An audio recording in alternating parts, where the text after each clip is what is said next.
Troy here with KPN Conversations, and I've got a good local friend with me here, Jay from VRtical Media. Jay, say hello to everybody, and then tell them what VRtical Media is, because this is like the future, and I think that's pretty cool. I think that's what's going to catch everybody's ear today. Yeah, happy to be here, Troy. Thank you so much. Jay Salois, owner of VRtical Media. So I work with businesses and institutions to uh, build 360 virtual tours and experiences, and it's a way to solve uh, archiving, education, marketing, and wayfinding issues that they may have with their business. And I primarily work in the area of building virtual tours. When did you get your start in this? This seems like this is hot. This had its day, you know, we all saw the Pokemon Go thing a while back. Like there's this idea of virtual tours. COVID must have sprung a little bit of this because you couldn't go places and you wanted to see places. But like when did you get hmm started? Yeah. So I used to work for Microsoft, and back in around 2014, 2015, we started getting the VR headsets, the first consumer VR headsets. So they were like room scale. They had these sensors that you put in your room, and it would read where your VR headset on. And you can be in a room and walk around and experience the application.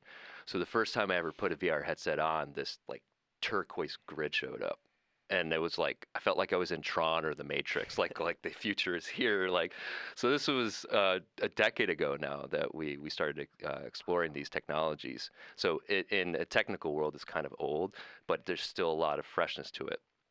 So, anyways, for a few years, I just kind of mulled over what I wanted to do with it. Still worked at Microsoft, and in 2017, 2018, the light bulb started going off that I really wanted to work in this field. And so I started an LLC in 2018 and then quit Microsoft at the end of that year to start this business. Wow. Yeah, I You sold everything. Like I sold my house, my car, my belongings. Like I was all in. The writing was on the wall. I'm like I had shopped it around to a couple of real estate agents back then, and they were kind of like getting it, but they weren't really in it yet. It took something like COVID to kind of change the whole conversation. Like yeah.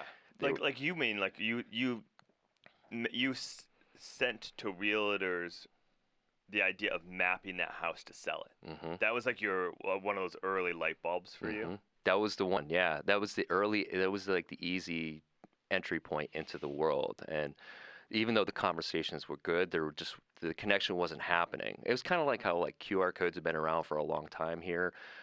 In the States, we're a little bit behind on some of those things, like NFC to pay, things like that. Yeah. Like over in Europe, they were all doing that before COVID, and they were already ahead.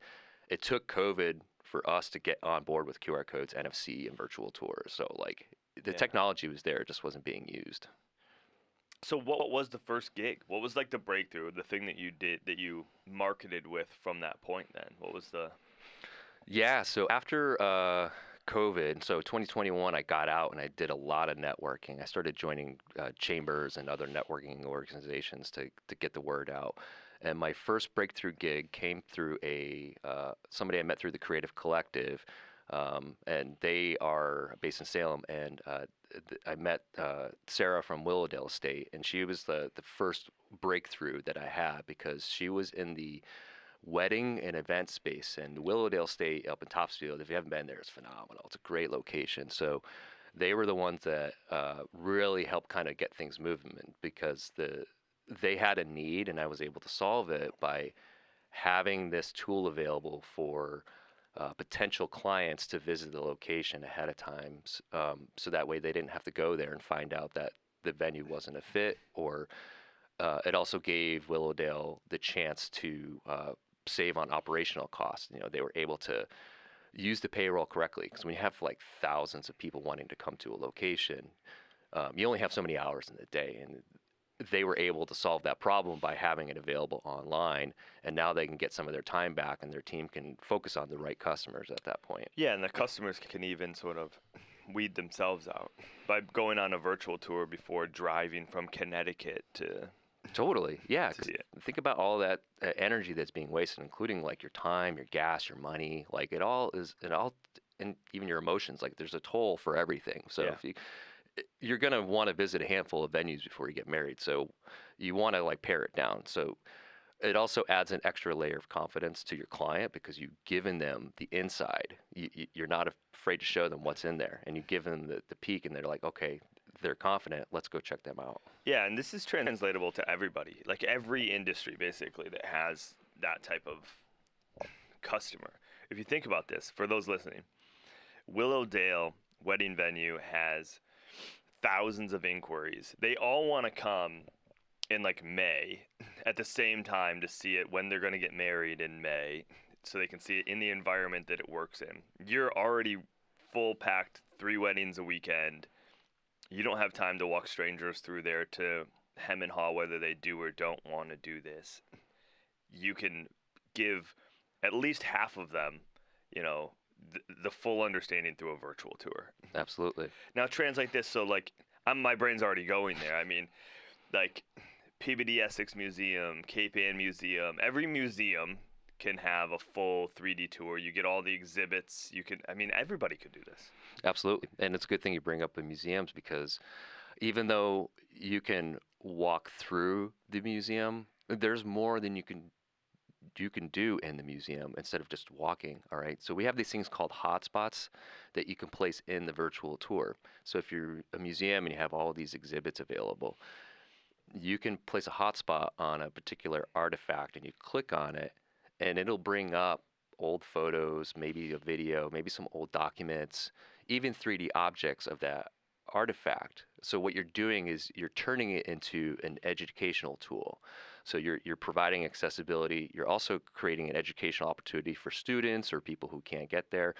And then you're also treating it like an archiving mechanism because not every exhibit stays forever. So once you've pulled that exhibit down, you can always have a living record of it available, and it's always available to the public. So yeah, museums are like the perfect example of having this. There's so much that you can do with it.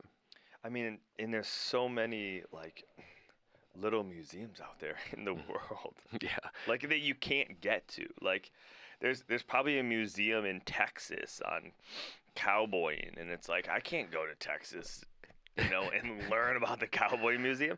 But hey, that could be a cool thing to go check out online. Yeah, right. Like you have to document everything. Jay, your goal is to document everything now. Get to work, guy. I need some financial backing, please. Thank you. That's incredible. So you're 3D mapping. It sounds like you're augmenting reality a little bit with these hot spots. Mm-hmm. What's the like? Give us some other ideas of industries, because there's going to be a plethora of people listening to this from all different types of industries. You're talking about like hospitals, Mm-hmm. like if you're trying to find your way through a hospital, or I don't know, insurance companies may want to document this building. Mm-hmm. I don't know. You tell me. Yeah, man. The way that you're interacting with me right now is how my networking conversations go. I do a lot of networking, and sometimes I'll meet like an accountant. They're not going to be able to give me something, but like they'll have great ideas. So there are so many different industries that this can work in. So hospitals are a great one because especially if you're going to have a baby, you would want to know like what the maternity care area is like, from steps from, check-in all the way to all the rooms and the areas that you be in. You're adding a level of comfort and ease of anxiety for this. Dentists are great. I've worked with a few dentists because they have similar problems with dental anxiety. It's a thing. So, they want to give people access to be able to see spaces like that. Training? What if like you're running a Yeah. manufacturing facility and you're like, okay, like we need to train on this machine. It's Mm-hmm. like, come in, take effectively a 3D video of this. Yeah, training is a huge one because people learn differently, right? Some people like to read, some people are audio, some people are visual, and if you can combine all three of them, you're going to give them the best experience. So, I actively trying to work on a few projects where working with like bus companies to get immersive training for their bus drivers. So like an electric school bus, you can actually just click on the buttons in the virtual experience and know what that button does. So you're creating muscle memory, right? Yeah. You've already clicked the button, so you already know what that does. So when you sit down in your seat, I'm like, oh, I already know how to do that.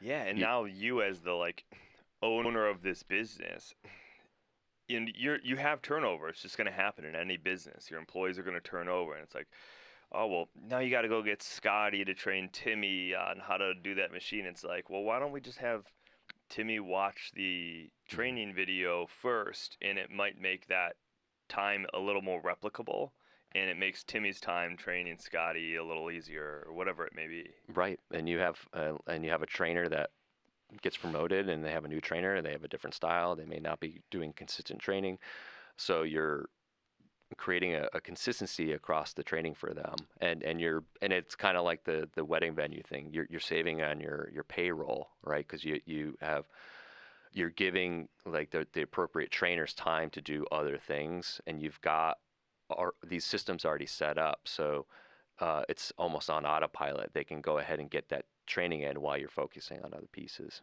Yeah, that's a no-brainer. It'll pay for itself in time. Absolutely.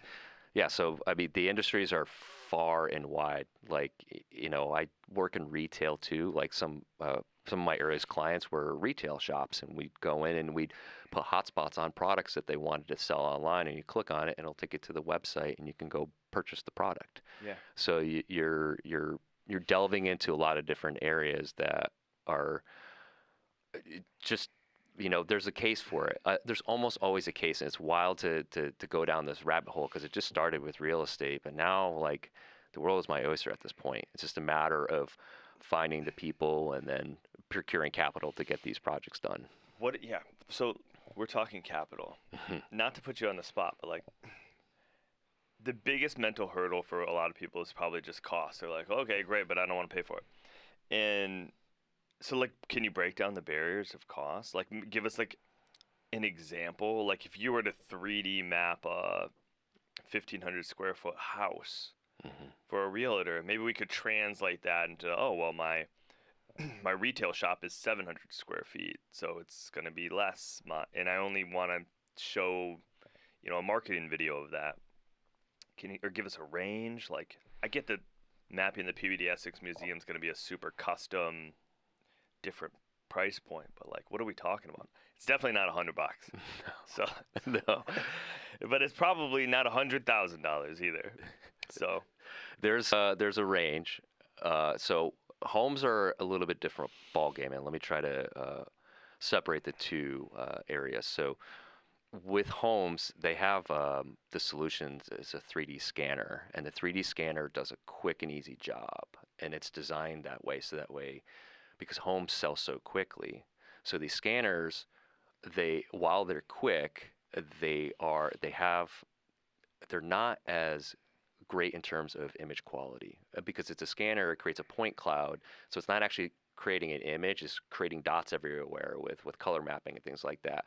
So the cost is very low to shoot at home. So I think most real estate photographers are doing it now for a few $100. They add it to their photography portfolio or their packages that they sell to the client. half a day's worth of work. Yeah, super simple. Mine is way different, and I wanted to make sure to talk about this because there's a big difference in what I do versus what you see in real estate.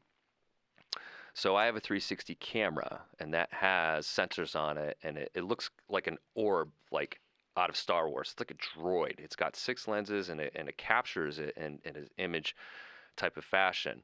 And then I stitch it together, and I create panoramas out of it. So you get better resolution. In addition to that, I use software that allows me to customize all of my projects deeply. 3D scanners, they have their own out-of-the-box software that you can just plug in the data points, and that's it. So I am all about creating like a premium product. So I build in branding. Like all my clients' branding goes all into it. Their logo, fonts, colors. We add in all of their extra data that we want to put in there. I give them their own unique URL, and I make sure it's VR compatible, and I do all the bells and whistles to it. We have a feature that's called Live Guided Tour, where you can actually do a video call right within the virtual tour. So if you're a wedding venue and you have a client who can't make it, you can just walk through with them. And I actually had a client use it, and they actually ended up booking a wedding that way. So it's cool. So anyways, there's a difference in cost in the type of projects I do, especially for like museums, because we start introducing 3D models and then creating different types of environments, and then you can change out some of the images so that way it's an evergreen solution. So my project started at about $2,000, and they go up from there. I've been on projects that are north of $100,000. I do government work too, and the government work, those projects can be pretty big too. So it all depends on what the need is. So smaller shops are, they're pretty easy to get into. I can even go a little bit lower, like just to get people in. Like I'll do payment plans just to make sure that they can get a project off. And there's also the option to just do Google Street View. You can actually put those on Google, and those are super low cost, and we can get them in and up on there, so that helps boost their profile. Like, if you had a Main Street shop, you could add your video to Google Street View so they could walk off the Street View into your shop. Yep. That is so cool. Yep. If you're in Google Street View now and you look at like a shop door, there'll be a little icon it'll be like maybe a little shopping bag or like a little camera icon. You click on it, and it'll either give you the listing or it'll take you into the shop. What? Yeah, we're there, man. That's probably like you could even do that is simple enough just to have that there, like a one dot in quick 360, not move around, right? Just so that you're that one guy that has that capability on Street View that people are like, I gotta try this. Yeah, it's helpful because it's not proven, but if you add like 360 images to your business profile, the word is that it'll help boost your profile because you're completing your profile on Google. So they see that you're putting in the extra effort. Okay, we'll bump you up a little bit, Wow. But if we do that, let's quote people right now. Every Main Street shop in the North Shore is going to do this. What would that cost? If you wanted to do like one Google Street View image, I would do it for $360, and that's it. That's perfect because it's 360 degrees. That's the whole point, man. Just the one image. We'll get it up there. I'll upload it to Google Street View, so you don't have to do any of the technical hurdles. If you want to expand on that, like if you want to do a full one, then we can talk cost after that. But I think it's great because we on the North Shore have a lot of areas that are tourism heavy.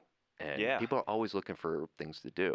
And the majority of the people do use their phone and Google to find out for things. So having that insight really helps. It'll give them a chance, like if they have a big party of 6, but like you go to a little shop that can only hold like 10 people, it might not be the right fit. Yeah. Okay. I'm telling everyone. Sideways. I'm doing it. You're going to do it at Norris Cleaners. Done. 2 shops. Done. All right. Alrighty. Perfect. God, you're already getting business. Okay, That's why I'm here. So what's going on today / sort of what can we ask of this community? So you've already opened my eyes to everything. But like, what's the future for you? What's the thing that you're passionate about next? I mean, we were talking about this a little bit, the music side of stuff, live streaming, 3D, stuff like that. Tell us more. Yeah. So what's happening today? I've very well settled into doing the virtual tours for clients. So I'm really focused on trying to help hotels and venues and museums and try to get them into it. What I need from the community is to think from a standpoint of archiving and accessibility. All right, those are the two things that really matter because actually they go hand in hand. The accessibility piece matters because accessibility creates belonging. So if you are in a wheelchair or you're economically disadvantaged or you live far away, we all need to do a great job of making sure that we use the tools that are available. We have the creative capacity to build these tools, and I'm asking the community to think about investing into these tools because you're going to open up the world to more people. So I think it's important that we land that message because we're at a time where the tools are at our disposal, but they're not being used. This technology is almost 10 years old. We went from VR to AR to metaverse to NFTs to AI to quantum computing in less than 10 years. So let's get businesses and institutions caught up. Let's get them in their hands so that way they can use them. So that's my ask for the community. When it comes to like the future, so there are a few buckets that are really have caught my eye. So 3D models and AR are the next wave of the business, creating AR solutions by using the camera on your phone. You can actually go up to an NFC tag or a QR code and then type in where you want to go in a building, and you'll see a little digital arrow pop up, and it'll take you to where you need to be. So that's the near sight fun experience I'm trying to get to. I want those to be adopted because we have challenging buildings in our area. It's hard to find a way through, and if we can get those built, then we're going to give clients and customers a better experience in that capacity. How are people, like, what's the requirement to consume this? Because somebody may be listening to this going, well, I don't have a VR headset, so I'm not going to consume anything Jay puts together. But you can just consume this, like you're saying, on your phone. You can consume it just on YouTube. Mm-hmm. It doesn't have to be a VR 3D headset. There's ways to consume all of this in your normal, like, everyday person capacity. Correct. The majority of people use the virtual tours on their mobile devices or their desktop devices because they're planning. So the VR percentage is super small. Maybe 1% of the users have a VR headset at this point. It's the most immersive way to do it, though. You throw in a headset and you feel like you're there, right? Yeah. You're physically walking through the building, but most people don't have that and can't because people have issues with like the equilibrium.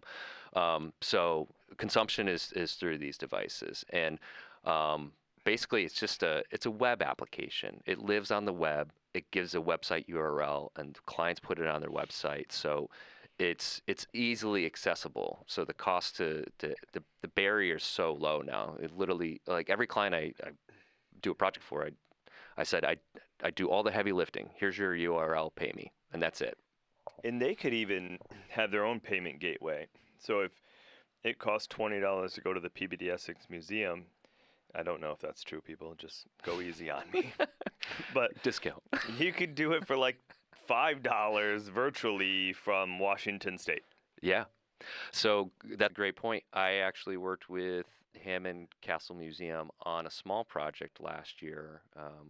Eric Pape had an exhibit set up in there, the Eric Pape exhibit set up, and we created a kind of like a paywall experience. So in order to access that experience, you had to go to a specific website that I created, and you pay for it.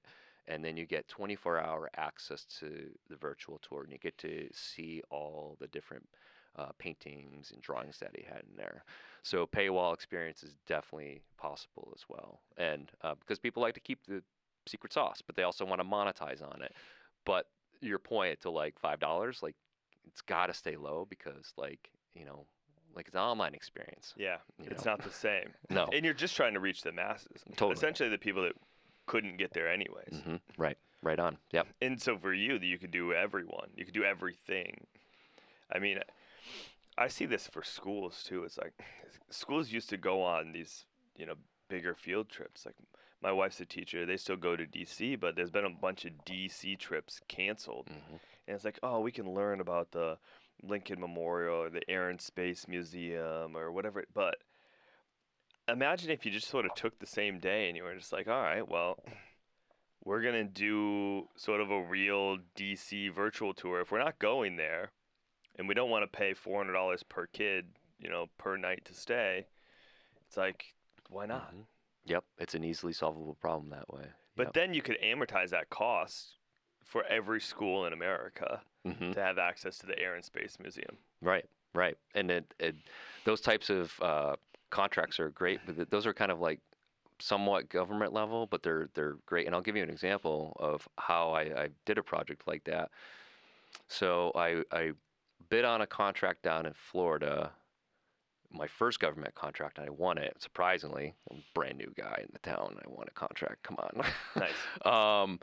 And it was for a county down there, and they had a solid waste facility, kind of like a landfill type of thing, and they were looking for a virtual tour. I'm like, why would they want a virtual tour, right? So I dug in more about what's going on down there, and all of the counties down there have a requirement, like an education requirement, around recycling and what to do, because their landfills are filling up pretty quickly down there. I don't know if you knew that. I didn't know that either, but like, the landfill I worked with, they have like 90 years left before their landfill is What? full. Yeah, just that one landfill. So, anyways, they have an in-classroom part of it where you can learn how to recycle, what to do with precious metals, tires, and what to do with electronic waste. And it's available for students. When COVID happened, they had to kind of find an alternative way. So they looked for a virtual tour, and I won the contract to do that. So now you can go to their location and go to all the facilities, click on the hotspot to get information about what to do. So education, especially for classroom level, is totally a great way to make this work. And you paid for it one time. Yeah. And you have it forever. And you have it forever, right?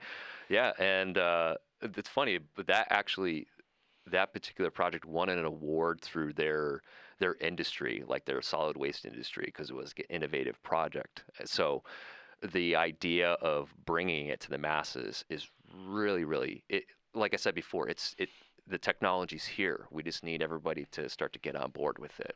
Okay.